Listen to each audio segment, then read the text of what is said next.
Welcome to our second episode, Intrapreneurship, Unleashing Innovation from Within the Organization. I'm your host, Kat, and together with Steve, we're joined by Chris Gauci, Head of B2B at Vivendo Group, as we uncover the strategies and stories of corporate innovators, unlocking the power of intrapreneurship in today's workplaces. So today our biggest homework is to make sure we don't mix up the words. It's intrapreneurship we're talking about today. So Chris, I'll start with you. Intrapreneurship, how would you define it? Thanks for the invite, first of all. I'm really pleased. Intrapreneurship for me is when somebody is accountable and responsible for the bottom line of his division, business unit, area of the business, but he is not the owner or the entrepreneur himself. Yeah. Obviously, then the question is whether there's the culture, there's what we talk about this. Definitely. I think there's a lot to be getting into. I don't know, Steve, if you wanted to add to that definition. Yes, I think it's where we have an environment of people being encouraged to challenge and ask questions. Super. Okay. So, Chris, within Vivendo Group, how do you see intrapreneurship in action? So you've spoken about culture already. What's... In our group, in an implied manner, I think we grew to become an organization where entrepreneurship is indirectly promoted all the time. Mm-hmm. Reason being that we have diverse business segments or business units that have different needs and operate in different segments of the market. So automatically, you need people who are thinking consistently on that part of the business. Naturally so, we have a group of young leaders that grew into running these business units slowly. And we've developed a number of support functions, mainly not related directly to the business, but related to finance, IT, and HR usually, or where you have synergy in, logistical aspects, for example, where there's win-win for the different business units, but then all the commercial and marketing and market aspects are left directly within the business unit. So naturally, if you don't have the entrepreneurial spirit, it's very easy that the business unit loses direction or sensitivity to the environment around it, I mean, obviously, the challenges, as I mentioned, regarding the culture, the maintaining corporate values that fit all the different business aspects, is the challenge, and to ensure that you create the proper safety net for this team of leaders to keep growing, not to be scared to fail. At the same time, be innovative and slightly, as much as possible, not be scared to take small risks, etc. So this is what we try to do at Vivendo. I think we will never get it completely right, but we're striving. I think having supported you for a few years now, that restlessness that is really key to the culture, that passion to really drive it as if it's your own. And I think that was particularly why we wanted you here for this team. And Steve, how have you seen it in action in other companies? Yes, I think it's where the whole environment, from the ownership and the leadership of the company, creates this atmosphere for people to, well, I'm going to use the word, to become curious, to challenge status quo, and I think that's what happened in Vivendo, is where people are not frightened to either question things or to make mistakes. And you've used the word now, or both of you have, about this passion. I think that's absolutely key to this whole thing. How do we, which I think you're probably going to come on to later, how do we actually create the atmosphere for people to become passionate? Just so important. So. Super. And in fact, it is. I mean, as an entrepreneur, and both of you are entrepreneurs, you have the choice almost to keep it to yourself. But when it comes to intrapreneurship, what does it mean to you as an individual, Chris, as an entrepreneur? What does intrapreneurship mean to you? I mean, the main difference between being an entrepreneur and an entrepreneur is potentially the element of risk-taking and the innovative side. Yeah. You can find different kinds of entrepreneurs, because, I mean, an organization might have an idea, and you need the right person to bring this idea forward. So basically, the initial strategic vision is coming from a board of directors or an entrepreneur, or I mean, and then you need, so the profile of the entrepreneur will need to be adaptive to the situation. I mean, there are people who are doers, other who are thinkers, you know, I mean, so you need to, and you know this in our organization that we discuss this A nice mix. continuously. So then I think the biggest challenge there is that the entrepreneur, you need to strike the right balance between the risk element and the reward aspect Okay. to balance it properly. Because I mean, when times are tough, the entrepreneur in truth doesn't have anybody behind him, and the buck has to stop at him. Yes. Whilst the entrepreneur will have a support function, will have a board to report to, will have a plan to present, he will have still certain parameters, a bit of a safety net, you know, I mean, and at the same time, on the reward aspect, times will be tough, especially when, I don't know, imagine you have a new idea which you need to introduce to the market.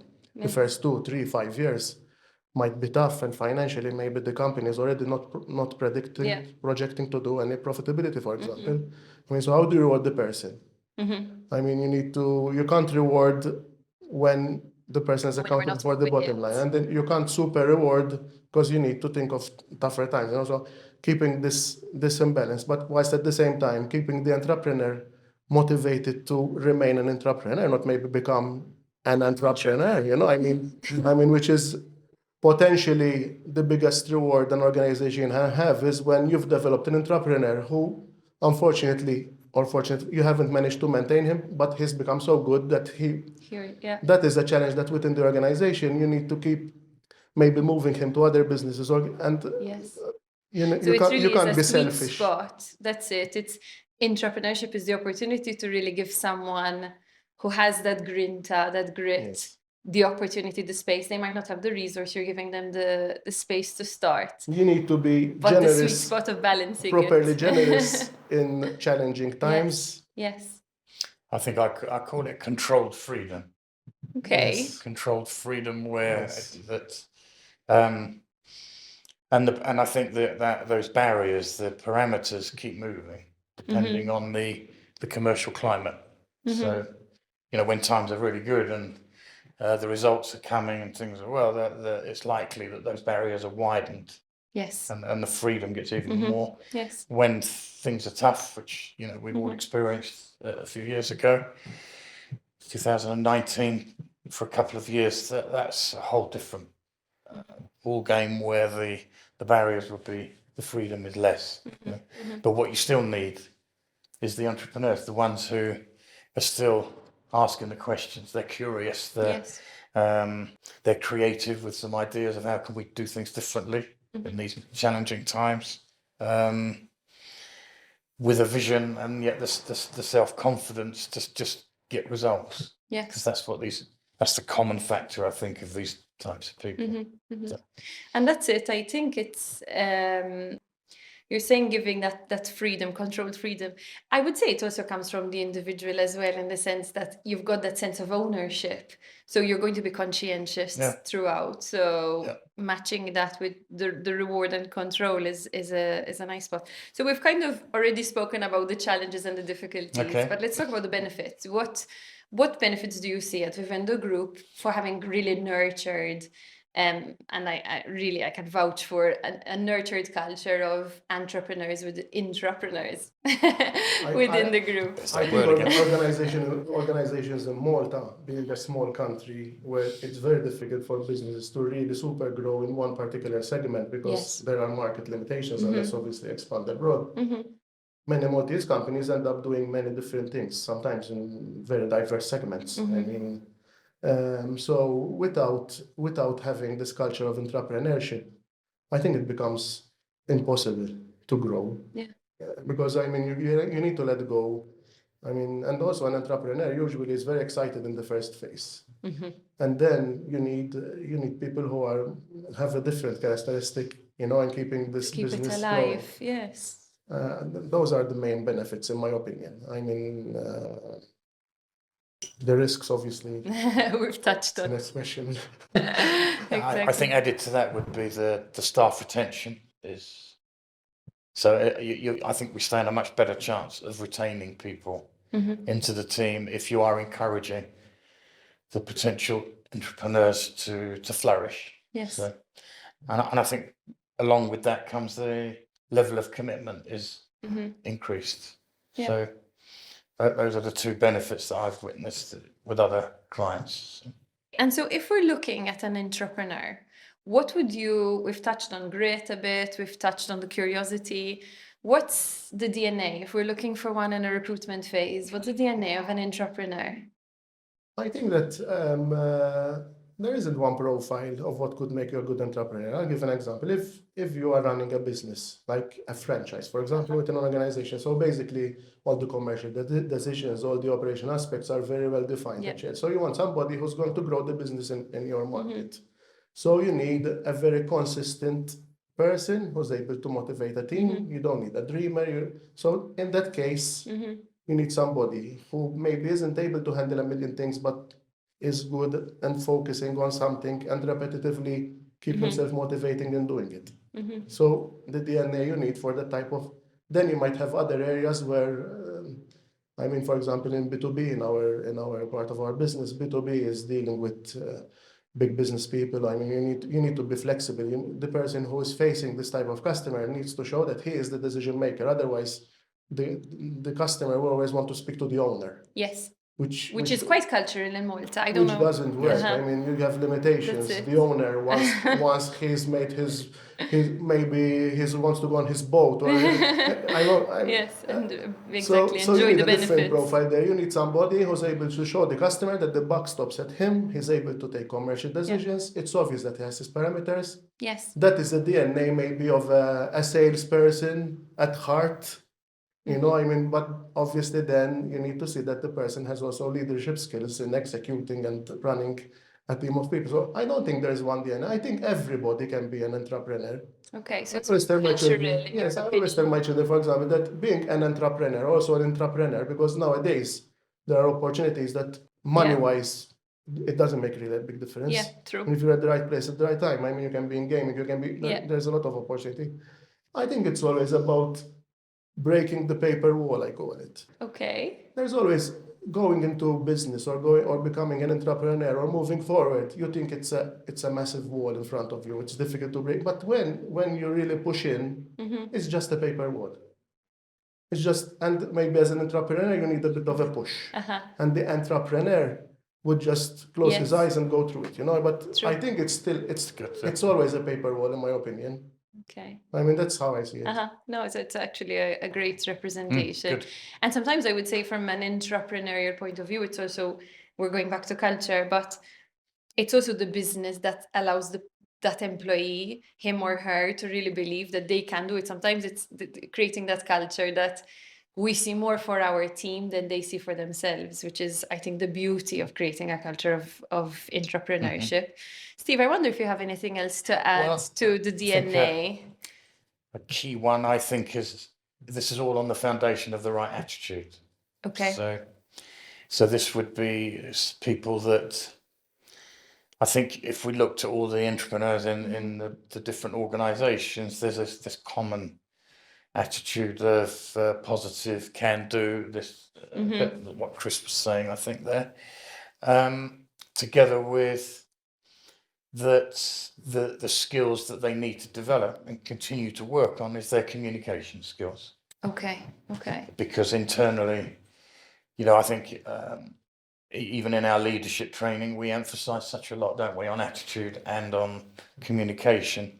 And I think that those two are key things when it comes to looking at the DNA of an entrepreneur. Okay. And so touching on this, Steve, if we've got listeners out there who are business leaders, we've got listeners out there who are employees.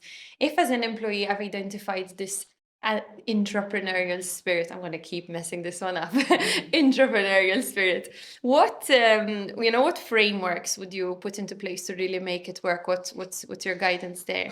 I think, and nowadays it's becoming more and more relevant, is for the review meetings to take place. Okay. on a To really have those honest I conversations. mean, an honest conversation Yeah. with the people that report to you, or if I'm one of the potential entrepreneurs, the person I report to, about how happy I am, about the challenges I want to take on, the things I'm pleased about, the things I'm not happy about. And I think then good leaders actually do something with that. Yes. And because as you know, and we're probably going to talk about this on many other podcasts, is how important it is for people to be happy. Yes. Because from that we get the attitude, we get the desire to communicate more effectively. And the only way we can check if people are happy is to talk to them, give them an opportunity to tell you if they're not. True. And I don't think that's such a bad thing if they're not, because we're finding out about it and then we can do something about it. Yes, excellent. I don't know if you have anything to add. I think the approach has to be bespoke. Okay. I think, at least for our case, I think it's very difficult, at least we found it very difficult to recruit from outside. Okay. People would become the best entrepreneurs of the organization. That's that leadership level. Okay. So I think it has to be bespoke. I think that a common factor in the environment has to be that you have to be transparent in sharing all the information. I mean, and as Steve always said, you need to learn, and everybody has to learn in the organization that everybody wears a different hat. I mean, so if you're the business leader, I mean, and you're the shareholder or the director, everybody has a different hat. And entrepreneurs need to be a bit better than entrepreneurs in managing their stakeholders. The environment is challenging in that you might have a board of directors where, for example, part of the board is always criticizing with hindsight. If you want an entrepreneurial spirit, you can't be crizing. You can't be stuck in the past. Obviously, you have a plan. You need to allow people to be able to flex a bit their plan as necessary, without obviously going outside. So there's a fine spot that is difficult to achieve. But another thing in the environment, I think from experience, is that if you give too much responsibility, especially, you get worse out from day one. You need to be patient. I think from my experience, I'm in 20 years now in Vivendo. I think 4 of our key people now have been with the company for over 10 years, and I think 10 years is probably the cycle. It's a great step. Yes. And step approach. Yes. Before a person knows that he is earmarked, as I said in the beginning, sometimes it's implied, earmarked to become an entrepreneur of the organization. You start showing the person, teaching him, exposing him to, without him understanding. He says, "I'm this outside of my role, but why? Yes. You need to do this." I mean, this is the environment in a very transparent way. And then, obviously, as we said before, when times are good, you need to be. You need to celebrate. You need to celebrate when times are not as good. I mean, you need to be balanced in a balanced way, generous. That's the controlled freedom. Excellent. I think if I have to add to that from experience, having also been developed through Mdina Partners, to me it's also that storytelling element of the organization that really creates that culture. So both of you have successfully created businesses where there is that intrapreneurship, but the opportunity of knowing what your dream was when you started the business, where the vision is, what this business stands for, I think really is an excellent framework to create that curiosity as well. Okay. So having both developed cultures of intrapreneurship, is there anything, I'll start with you, Chris, you would do differently? So you've already touched on the challenges. What would you be doing differently if you had to go back? In my opinion, the thing I would do differently is that I would give more focus. Okay. I think from an earlier stage. Yes, at an early stage, focus is very important, and then depending on the person, you expand. Also, I think that if you have a good organization where you have different opportunities, you could also instill a culture where people, by time, could also maybe shift from one organization to the other, even complete it. Because I think the core values, once they're there, the core skills of the person. Because otherwise, independence, because usually the people who are entrepreneurs or leaders of their business unit, sometimes they're a bit scared to build they're second in line. Mhm. You know what I Yes. mean? So, and I mean, they become jealous maybe of their position. Their business becomes too much theirs in their heart. You're letting go of something you've grown. So It's not an you easy need path. continuity, sustainability. So that is the biggest challenging area, in my opinion, that it's very hard to. Yes. Okay, so it really goes back to making sure that it's imprinted in the culture. The focus is there from the start. Steve. If I could, you said if I could change something in the Yes. past, I would have done it quicker. I would have Okay. found my entrepreneurs quicker, faster, more sharper, by doing what I said, which is to have more of those meetings Okay. than I was having. More of those Because I thought I was conversations. doing them well, but I needed to have more of them. Okay. And secondly, I needed to be braver, as Chris just said, and take those risks of Yes. letting go. Mm-hmm. Yeah.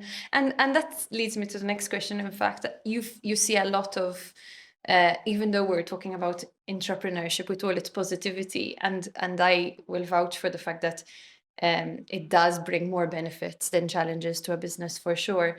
And I think in a culture like Malta, it's what allows you to sustain the growth of a business and do more with the resource you already have. A lot of businesses, and even if we focus on Malta, will be holding that back. So, there's that culture of being cautious with growth, being cautious with empowering your employees. What do you think hinders that within business organizations? I don't know if Chris, you want to go first? I think what hinders in the long term is if the entrepreneur himself becomes complacent and finds a sweet spot where now he's no longer curious, no longer energetic to keep. Yes. And how do you tackle that? Because I mean, sometimes you need change in organization. I mean, for example, in our case, in B2B, you have flourishing segments of the market and emerging ones. But to grow into the emerging ones, you need to build new skills, develop new people. I mean, so you go out of your comfort zone every time and say, I'm going to start again. You know what I mean? And it's challenging because sometimes the reward, you're going to see it in that segment in 3-4 years' time. And it's difficult to get this for the entrepreneur because usually the entrepreneur is a bit more short-sighted than the entrepreneur. And that is, I think, the biggest challenge. So, and the more time passes, the shorter-sighted he or she might become. And you might reach a point where... So that's where those conversations need to be had. Yes. I think that most of the boards that I sit on and have sat on in the past, I think we should encourage the owners and the board of directors to realise that the answers to most of their questions, to most of their vision answers, lies within the company. It's just whether they're asking the right questions to the right people often enough. Okay. So often we're tempted to go outside of a company quicker and straight away without realising we've got lots of knowledge and experience within the company by all the different people working in the business, from sales and finance and delivery and stores and product development, marketing, we may not be asking the right questions to the right people soon enough. And you touched on something, Steve. You said if you had to go back, you'd have started quicker with empowering that growth and finding your entrepreneurs within the organization.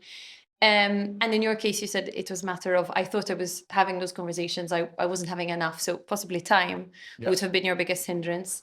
And knowing your schedule, I would agree it would have been time. But it should have been one of the most important things. Probably a priority would have. What do you think, what else across businesses within the markets you've worked with, what else hinders people from giving that opportunity to entrepreneurs? One is that all the business owners, the directors of businesses, nowadays they're all as busy as ever. Yes, so we're always looking down and we're not looking up and out. Well, and I think they need to schedule this crucial time with their people. I know that sounds so basic and corny, but But they're that's the what it things that is. always get left and It's true. changed. It's true. It's the thing without a deadline, so we never do I've it. got a meeting Yeah. booked with Katrina, or I've got a meeting booked with Chris, but Mm-hmm. something else crops up, I move. That's the first thing that gets moved. True. And I don't think that should be the case. I mean, I was guilty of doing that. So we're coming towards the end of today's podcast, and what I was curious, Chris, is kind of you've really managed to develop that entrepreneurial culture within Vivendo Group. What has been key to the success, and what support have you sought to be able to create that? No, I think most importantly, as we mentioned before, is the culture of the organization has to be there. You have to have a set of core values that are non-negotiable. Yeah. All decisions are taken within that framework. And this, thanks to our board of directors. I mean, Steve is our chairman at Vivendo. He's been 15 years pushing on this aspect. That creates a framework. You need to create a framework where everybody at the end of the day is an entrepreneur within a large organization. You don't have the entrepreneur anymore. I mean, the organization itself is there. This is how I see it. I mean, this is the most important thing. And I think Stephen directly touched on a very important point. I think at all levels, you need to be humble. Yes. I mean, one of the key people we work with in the organization, which is the owner of Poltona Sofa, I think he strikes me because he is the most humble person I know. And You always say he that. only recruits the decision. I once asked him, why do you recruit a person at any level? The first thing I see is whether he's humble. If he's not humble, even if he's the best, I would never recruit him. Yes. And I think that is key. I think everybody has to be humble. I mean, because otherwise, then it's very easy. For example, that the board of directors would say, wow, this year we had, thanks to us, there was an amazing result. And then the entrepreneur and the business unit, thanks to them. I mean, just, I'm meeting once every quarter. I mean, and they're taking all and you might demotivate a person simply because, I mean, when times are tough, everybody's, pointing fingers at him. When times are good, nobody's seeing him anymore. You know what I mean? So that is... And I'm learning every day. Yes. No, I wasn't referring to you. But it's a good approach. It's a humble approach, Absolutely. Steve, to continue learning every day. So there we go.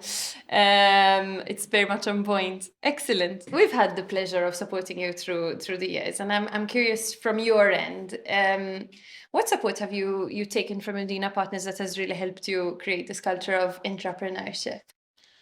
We started working with Mdina about 15 years now. Before my time. And in the beginning, the main objective was to have a chairman to the board of directors, which is independent of the shareholders. I mean, and obviously Steve, we had the honor to be able to convince Steve to join our team. But then I think about 10 years ago, during one of the BLM sessions, there was a speaker. I don't remember exactly who was, but I think he was the owner of the company who produces makeup boxes. Tolly. Tolly, yes. And he had said something. No, it was not Tolly. It was, sorry about this, is somebody first. It was the EC guy of the language. Okay. And he had mentioned something, sometimes something says, if you're not surrounded by the proper consultants, you miss on a lot. And I remember in the context he was saying it really struck me at the time. And I think over time, when you build a relationship with an organization like Mdina that is extremely open, transparent, etc., automatically you start finding immediately the tools you need around you. And also in the spirit of entrepreneurship, the entrepreneurs in the organization, even myself, you can discuss freely with somebody who is outside of the organization on any issue you have. And that person acts as a filter sometimes to go to the shareholders, to the board of directors in the proper way. And you resolve so many issues that you don't even see. And then there's the aspect, Katrina, we work a lot with you in coaching. I think the entrepreneurs, you're never going to find the perfect person. I mean, but we had an interesting discussion last week on this. You need to make the progress and the development of the person based on the person's weaknesses. Somebody have the best entrepreneur in terms of restlessness, innovation, etc. But then he never meets the deadlines. He's late at meetings. I mean, Yeah. so that aspect, if it's coming from the board of directors, It doesn't stick. he will Yeah. think or she will think basically, I mean, why do they bother me? I'm Yeah. getting my results. Well, Yeah. what the Yeah, hell? yeah. But if it's coming from outside the organization and you you're sell it as a addressing development to behavior. the person, which is a skill, his keep for his future, whether he's with this organization or not, etc., it becomes more credible, it's more effective. So I think with Mdina, we've achieved a lot with this. I'm in 15 years now. I feel Mdina is part of our organization in every aspect. I mean, Steve is chairing our board. Alex is chairing our senior executive team. I mean, you're present very often. We use Esprit for our market research. I mean, it's like HR. We have Olivia, who has joined us. I mean, in every aspect of the business. So I think it's a fantastic toolbox. Yeah, it's great to hear. And I think for us it's been a nice one because our cultures fit so nicely as well. I think we've both created that culture of entrepreneurship, so it gels, something which we've managed to successfully put into the business can be replicated outside. So for me, it's a pleasure to see our people grow, honestly. With that, I'm happy to close off today. Thank you, Chris, for joining us, and thank you, Steve, for supporting us and continuing to learn. And thank you, listeners, for joining our second episode of the ELEV8 series. If you have enjoyed this, we encourage you to stay connected, and we truly believe that the journey to success is even better when shared. Until next time, thank you and take care.